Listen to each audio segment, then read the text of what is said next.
Hey everyone, welcome back to Clueless Dad. Today we're going to unbox this Hitachi air purifier. This is the EP-NZG70J model. Basically, it's the one without the remote control, without the humidifier, but the high capacity. So since I live in Hong Kong, last thing I need is more humidity in the air. So I just wanted an air purifier since we live near China. Air quality is not so great. I already have a dehumidifier, also from Hitachi. So I thought, okay, trust this brand. It's made in Japan. This one is about it's a little bit north of $500 US. It was like 4,400 Hong Kong.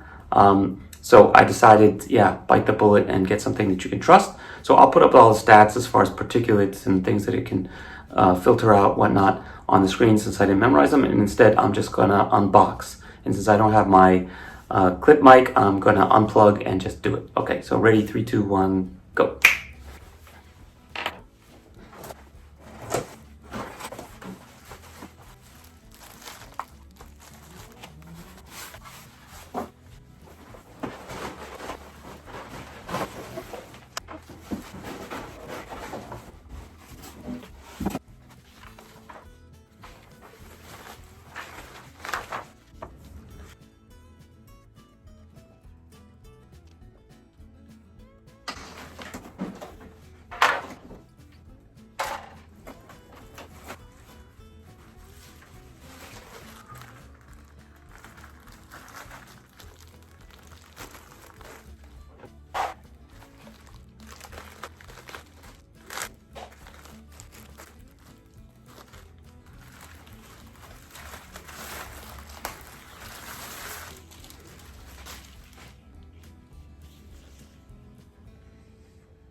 Okay, so here we are, actually pretty easy. As you can see, the main thing is you gotta take this bag off the filter. So you gotta pop the bag off, take it out, put it back in the right way. So the weird thing is, as you saw, written on here, it says front and back.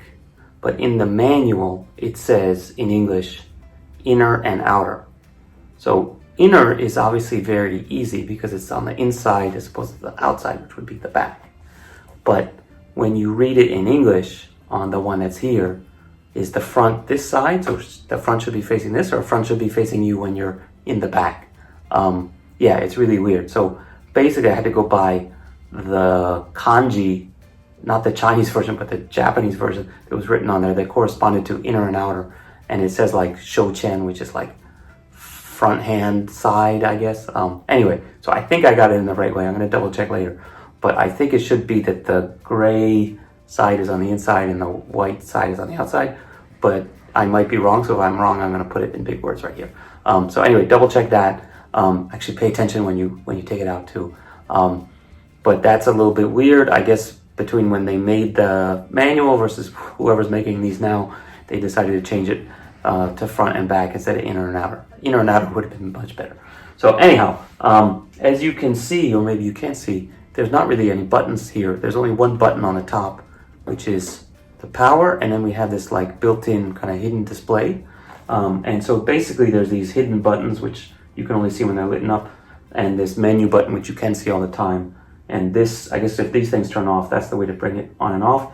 And there's like a child lock, I guess if you hold it down. Anyway, I haven't read through all the instructions, but these are the basics. So basically options, timer, and airflow. And so now it's blinking, and as you saw, the top opened up and it's blowing, so I'm guessing it's cleaning right now. Smells good. Yeah, here you can see what happens when it turns off. If I hit this guy, they should come back on again. I have some options. Max, I guess that's minimum, medium, high, auto, and max. So that's even higher. So that's like loudness wise, obviously the worst. Let's go back down to low. Options, I have pollen, odor, eco, so lower energy, I guess, or rapid. So if, I don't know, someone dropped a bomb in your house and you want to get that stink off, that's probably the best one to use. Stankonia said they are willing to drop bombs over Baghdad. Absence, I don't know what that is, but I'll put it up here. Maybe that's if you're out of the house for a while and it's kind of stale. And then that is PM2.5 sensor. So this guy also has several sensors, including the odor sensor, so and dust sensor. So there's that one. And then I guess this is basically 0 options, back to auto. And then we have our 4-hour timer, our no timer. So I guess that's auto off in this case. And yeah, that's basically it. Turn that guy off. Let's try the child lock. Yeah, you can see this guy's lit up now. And so probably this will turn off, and even if I push this, it doesn't do anything. Yeah, so as you would expect with a child lock function. And hold to cancel. So that's not bad considering I basically leafed through the entire instruction book in about 5 seconds. Basically, it's pretty self-explanatory. There is a lot of other detail there if you want to know exactly what these guys are doing and whatnot. The other thing in the instructions that's pretty detailed is how to clean this thing. And so because it has like a dust sensor, you're specifically supposed to like vacuum that part every 3 to 6 months or whatever to make sure that it's clean, so that it's, you know, it's sensing the right amount of dust and not an artificially high amount of dust, etc., which probably means it will waste less energy, and will also probably last longer on the filter if you keep it properly maintained. So yeah, it's very nice, clean design, very subtle, won't be too ugly. Actually doesn't match our dehumidifiers, a little bit more modern, but hey, that's okay. They're not gonna be in the same room anyway. So just last but not least, I decided to go with this one because the volume of the room that it's able to handle, this is like a basically 750 square foot apartment. This thing is rated at I think 500 something square foot, so it's pretty much the closest I could get, and we don't keep all the doors open all the time and whatnot. It doesn't have to really clean everything, but it could clean all the bedroom part or the living room and the bedrooms part of our house, hypothetically, if our airflow is good enough and whatnot. Whereas some of the other ones were only, even the fancier, more expensive ones, were only good for like 300 or 400 square feet. This one, hypothetically, is significantly more powerful. And then the other thing is, like I said, I don't need humidifier. I don't actually need a remote control either. It's not like I'm going to be adjusting this thing frequently from bed or something, or from the couch. So pretty much set it and forget it. You know, turn it on every once in a while, turn it off if the air is good and you got the windows open. That's basically what I wanted, and that's what I got. And technically this is a Christmas present for my wife. I know I'm a bad husband, but this is what she wanted because we have our baby here now and the air's been pretty bad in Hong Kong. So Merry Christmas to the whole family, including myself. But yeah, that's basically it for the Hitachi, let me get the name right, EP-NZG70J.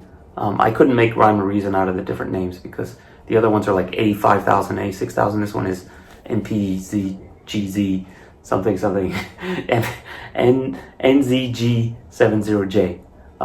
So yeah, here it is. If you guys have any questions or comments, please leave them below. Maybe I'll do a follow-up review.